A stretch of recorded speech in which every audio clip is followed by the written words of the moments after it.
Dans cette édition du 24 mars, un bon curseur de la santé économique, le salon Techinnov 2022 s'est déroulé mercredi au Parc Floral de Paris.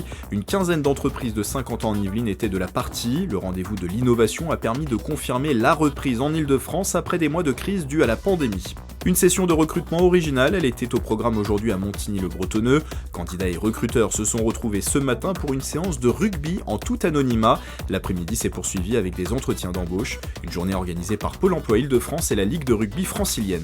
Et puis les championnats scolaires académiques d'échecs se sont tenus cette semaine à Coignères. Environ 150 jeunes se sont affrontés autour des damiers. Tous rêvaient d'une chose, une qualification pour les championnats de France. Le conseil municipal de Plaisir perturbé. Hier mercredi, les élus se réunissaient pour approuver le bilan de la concertation de la transformation du Valibou en écoquartier. Environ 30 à 40 personnes, pour la plupart mineures, sont venues taper contre les vitres de la salle du conseil municipal. Des gestes d'intimidation, dont un simulacre d'égorgement avec le pouce, ont été proférés à l'encontre de la maire Joséphine Coleman-Berger. Elle a décidé de porter plainte. Dans un communiqué, l'édile condamne ces menaces et affirme que la municipalité ne se découragera pas sur ce projet de rénovation du Valibou. L'élu se dit ouverte au dialogue démocratique et constructif. Plus de 15 000 rendez-vous et 2 000 participants à Techinnov, un signe que la reprise économique a bien signé son retour dans le monde de l'innovation. Pour cette édition 2022, le territoire de Saint-Quentin en Yvelines était bien représenté avec une quinzaine de sociétés venues chercher des opportunités. Techinnov nous permet vraiment de nous mettre en avant, nous permet d'avoir de la visibilité dans notre domaine et de montrer aussi notre hyper-expertise dans le domaine. Une raison de visibilité, sachant que nous sommes très fortement focalisés sur l'innovation, les phases amont des projets de R&D. Techinnov, on est dans l'innovation, on est dans notre élément en fait. Et puis ça nous permet de rencontrer la plupart de nos futurs clients, de nos prospects.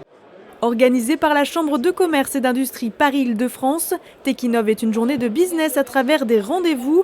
Plusieurs secteurs d'activité représentés, MedTech, transformation numérique, environnement et défense et sécurité. Au cours de cet événement, start-up, PME, grands groupes et investisseurs se rencontrent.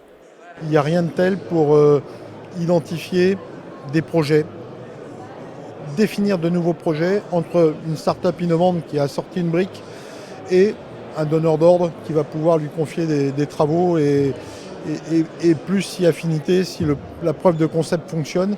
Cet événement faisait son grand retour en présentiel après une édition 2021 en distanciel en pleine crise sanitaire. Délivrer la bonne passe, être au soutien de son coéquipier, tout cela sans les fameux plaquages. Demandeurs d'emploi et recruteurs ont été plongés dans le monde du rugby. Sans savoir qui est qui, ils ont participé à des ateliers, notamment des exercices pour la touche. Il y a une dizaine d'ateliers et progressivement, ils apprennent à travailler ensemble autour de consignes qui sont données par les techniciens. Là, on fait une touche avec un sauteur et 4 leveurs. Donc, il faut vraiment qu'ils apprennent à se coordonner, à travailler ensemble, à sélectionner qui va lever, qui va envoyer la balle, qui va sauter. Au cœur de cette journée organisée à Montigny-le-Bretonneux, la Ligue Île-de-France de rugby et Pôle emploi. Des conseillers Pôle emploi mêlés aux participants. Dans cette agence sportive d'une journée, ils ont pu se faire leur propre avis dans un schéma atypique, tout comme les demandeurs d'emploi. Il y a les gens qui courent sur le ballon, qui tombent avec, qui n'ont pas peur de se faire mal. Il y a les un peu plus timorés, un peu plus éloignés. Il y a les suiveurs, il y a les leaders. Et puis à un moment donné, il y a des gens qui se révèlent, qui sont un peu suiveurs et qui prennent un petit peu l'ascendant. Donc c'est assez intéressant aussi. C'est très bien, surtout pour le niveau social. Parce qu'il y a certaines personnes, des fois, ils sont plutôt renfermés sur eux-mêmes. Et peut-être aujourd'hui, ça leur a servi d'épreuve. Ça oblige à écouter les autres et à les regarder, les observer et à s'adapter. Et je pense que ça, c'est important quand on recherche un emploi. Je pense savoir qui sont les recruteurs dans l'armée, parce qu'ils sont très en avant à dire ouais, on peut faire ça, donc c'est très bien, parce que ça peut nous aider pour les stratégies, tout ça, donc j'ai un peu repéré. Dans l'après-midi, les masques tombent, les recruteurs et les candidats sont identifiés. Pour eux, un seul objectif, trouver la nouvelle recrue pour les entreprises ou le travail recherché pour les demandeurs d'emploi, et ainsi réaliser un grand chelem de l'emploi. Un cliché de Martin Williams, team manager et légende de la sélection galloise de rugby, et de François Demazière, maire de Versailles, pour officialiser cette nouvelle. La ville sera le camp de base du Pays de Galles pour la prochaine Coupe du Monde de rugby 2023. L'événement se déroulera en France du 8 septembre au 28 octobre. Pendant 4 semaines et demie, le 15 du Poireau résidera dans la Cité Royale et s'entraînera à Porchefontaine. Le complexe héberge au quotidien le Rugby Club de Versailles. Le Pays de Galles sera dans la poule D du mondial avec l'Australie, les Fidji, la Géorgie et l'Uruguay. Je m'appelle David, j'ai 53 ans, je suis policier municipal, responsable d'un service de police d'une douzaine de personnes. Je fais ce métier depuis 33 ans maintenant. Moi, principalement, c'est de gérer le service, d'organiser les missions de la police municipale. Après, les missions plus générales, c'est d'être sur le terrain, de veiller à la tranquillité, à la sécurité de notre commune.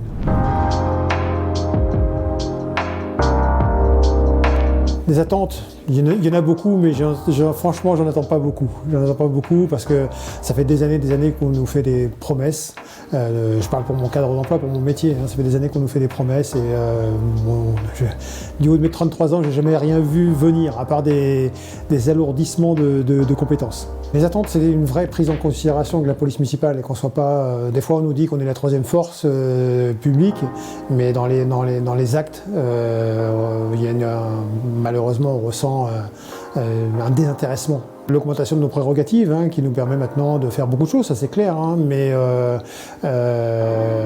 malheureusement le volet social, lui, n'a pas beaucoup augmenté comparé à nos collègues, de la police nationale ou de la gendarmerie. Notre retraite, elle est modique. Pour une carrière complète en tant que policier, on part péniblement avec 1300 ou 1400 euros de retraite dans les meilleurs moments.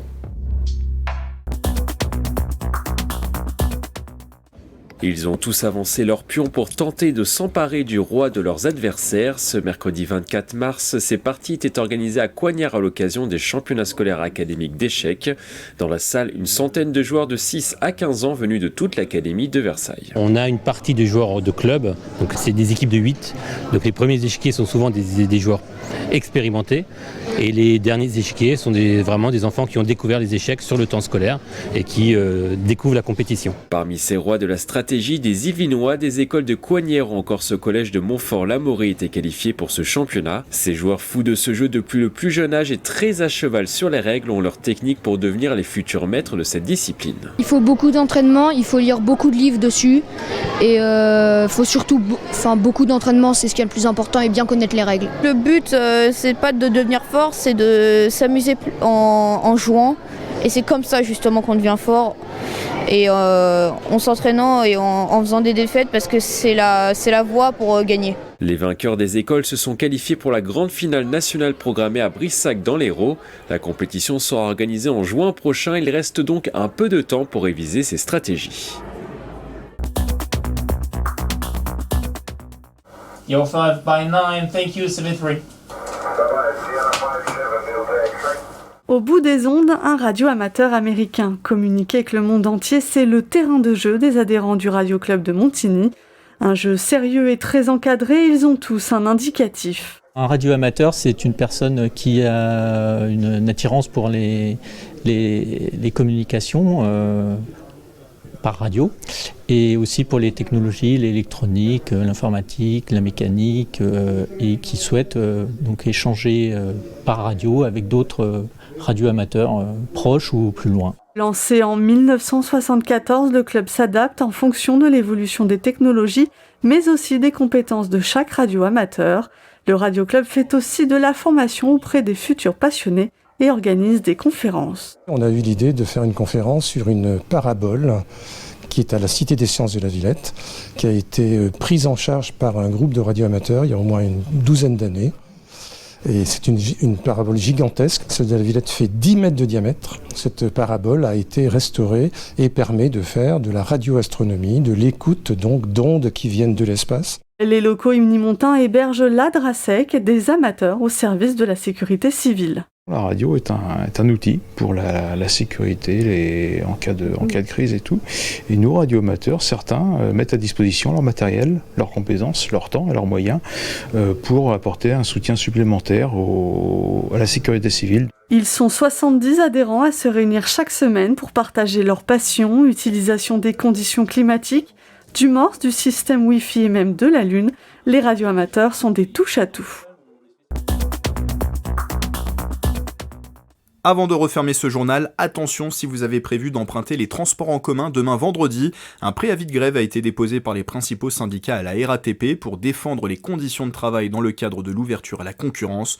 Pour les prévisions, le trafic sera fortement perturbé sur le réseau des bus et tramways. Comptez un tram sur 2 aux heures de pointe sur le T6 qui passe par Vélizy, Villacoublay et Viroflay. Le trafic sera en revanche normal sur les RER A et B sur la plupart des lignes de métro à Paris. Restez informés sur le site de la RATP. Belle soirée sur TV78.